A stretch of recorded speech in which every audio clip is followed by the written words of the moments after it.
I want to talk about indexing for a moment. Now, many of you know what that is if you're an institution, but let's say you're a very, very wealthy Middle East sovereign fund and you're managing, I don't know, $500 billion. And you don't need any more oil as an investment because you've already got that in the ground. So you go to an indexer like me and say, look, give me the S&P, less energy, less airlines. And that's what indexers do. So we as an industry get to see fund flows 24/7 every day. And there are billions of dollars out there waiting for policy, because for all the excitement about Bitcoin, for all the excitement about crypto, for all of the wonderful productivity, these products and blockchain, and everything that's promised that you're going to be hearing about the next 3 days, these massive pools of capital, these trillion-dollar pools, own this much crypto, this much, practically nothing. It's the purvey of high net worth individuals, hedge funds, and retail investors. And that's okay. But what we're missing is policy. When we get policy and the regulator regulates, that's not a negative thing. The spigots of capital are going to flood into this sector like you've never seen.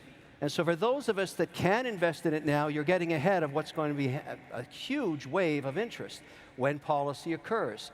I predict in the next 10 years that crypto, blockchain, Bitcoin, all of this innovation will be the 12th sector of the S&P. Now, why do I say that? Because Bitcoin is not a coin, it's software. Ethereum is software. Avalanche is software. Helium is software. Solana is software. It's all software. And the smartest hands over keyboards today in the world are developing on the chain and bringing innovation to financial services, which in the end is the largest sector on Earth. Now, what we need is policy. We need government to catch up with us so that we don't lose leadership in America to this very important 12th sector of the economy. There's no question. So let me give you a quick update, because I've been spending a lot of time in Washington in the last 3 months, a lot of time. And the good news is, on a bipartisan basis, there are many senators and reps that are thinking about this in a proactive way. So I'm going to give you what I'm calling the 5 vectors of policy and give you an update on where we're at on this stuff, because I've actually read these bills. They're big, a lot of reading, a lot of bedtime reading here. But there's a lot of good innovation occurring. Let's start with the big daddy bill that's coming out of Cynthia Lummis. She is coming here on Friday to give a keynote. This is a very important milestone, to have a senator come here and address this important sector with a bipartisan mandate. That signals that regulation is coming, and that is a good thing. That's vector number 1. Vector number 2, the president himself, in his direct order, his executive order, talked about crypto as something that he wouldn't make illegal. That was the most important message in there. But there was also a concern about climate change, which I'll get to in a minute. Then there's BlackRock, the Larry Fink mandate that has discussed this sector as well, also a concern about ESG and climate change. Last night at 6 o'clock, Bill Hagerty dropped a bill, 2 pages. I spoke to the senator last night. A 2-page bill that would make stable coins legal. This is a genius piece of legislature. If it's 2 pages, every senator can read it. And it's very simple. What this says is this. Why is this any different than a money market fund? Why can't we have a simple audit every 30 days with the underlying security and side of it, whether it be USDC or any other stable coin? And why can't we limit the duration of the asset to 12 months or less? And then why don't we let the market compete to provide stable coins, which are now way past $100 billion, and allow institutions to put this on their balance sheets? 2-page bill. There's a senator that wants to do business. I, of course, applaud this mandate because my own auditor won't let me and my operating company do anything with stablecoin because there's no regulation on it. So maybe the best way to approach this for all of us that are interested in crypto is to pick one pillar of value. And right now, I would argue that stablecoins are one of the fastest growing asset classes outside of Bitcoin, and help this become policy and law, and watch what happens. And the reason you should care is, if it's backed by the US dollar, it will become the reserve currency of the earth. That's what will happen. And why would we want to give that up to any other country? Why would we ever give that innovation up? So let's regulate this. Let's get behind this bill and make it happen. And I'm not asking the federal government to write one line of code. That's not their job. Let the free market, let the private sector develop these stablecoin products and let them compete, just like Fidelity competes with their money market fund, like Schwab competes. They're regulated and everybody uses them when they have a cash balance on their account. Let's do the same thing here. That way, we have the innovators coding and we have the government regulating. That's a great outcome. It's coming soon.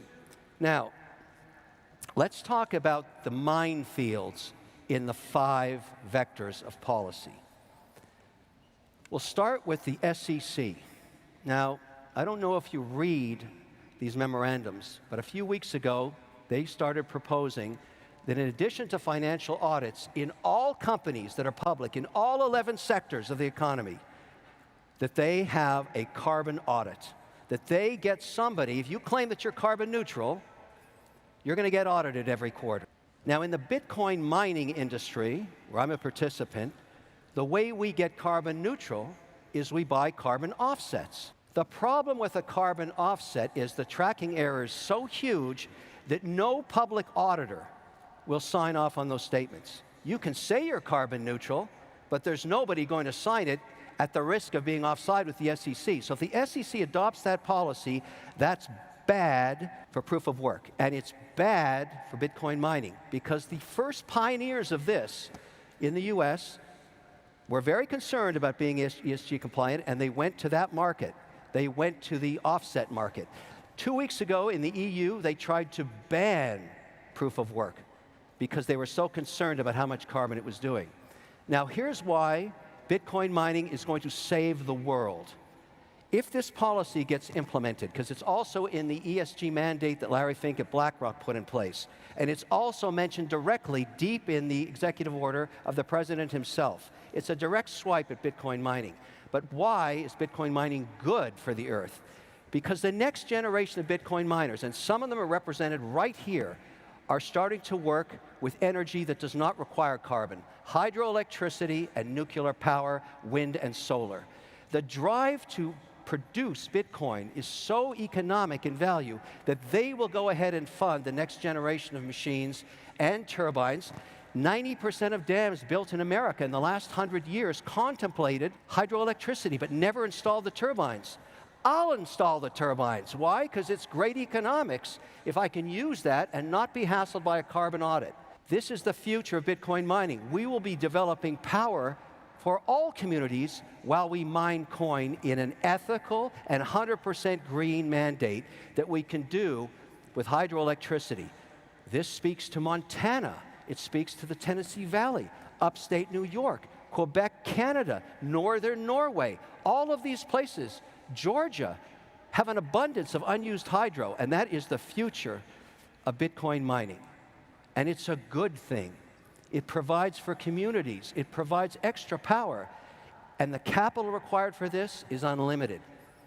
Now, the beautiful strategy here is when we get policy, this is the Loomis bill right here, and there's lots of good news in this thing, when we make Bitcoin an allocation for institutions, which they do not have yet, what I predict will happen, they will put between 50 basis points and 3 basis points or 300 basis points into their portfolios.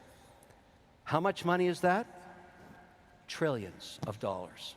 So if you want to see Bitcoin appreciate in value, if you're an advocate like I am, because it's software and it's a property and maybe it's a currency, you want regulation. You embrace this and you stand back and watch the capital pour into this. And to celebrate this idea to the moon, I'm wearing my Snoopy Omega today that has Snoopy going to the moon on it. This watch has gone up 4,000% in value in 24 months because of you. You love Snoopy. You love going to the moon. You love this watch, and so do I. Thank you very, very much.